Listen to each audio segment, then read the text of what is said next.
আমার জীবনে কত ঝড় বইয়া গেছে। আমি 1 তারিখে মাহফিলে গেলাম রাজশাহী, 2 তারিখে বগুড়া, 3 তারিখে সিলেটে, 4 তারিখে যশোরে মাহফিল করতে যাইয়া লাইট হইয়া গেলে।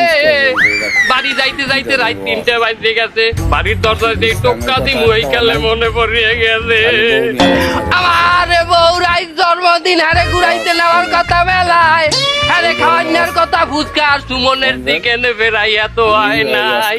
সাহস করিয়া যাই দরজায় টোকা মারলাম, রাসেল ভাই প্যারের মতো ফস করিয়া দরজাটা খুলে গেল। সামনে যাইয়া দেই বেলা দুপুরাল ঠোঁটে লাল লিপস্টিক মাহাইয়া, হাতে পিছা লইয়া দেওর নান খারাইয়া রইছে আমার বউ। দরের চোটে কইলাম বিবি রে, যে কয়টা পিছাইতে দিবি দে, আজ মাহফিলের লইয়া দেরি হইয়া গেলে এইতে তোরে ঘুরাইতে নিতে পারি নাই।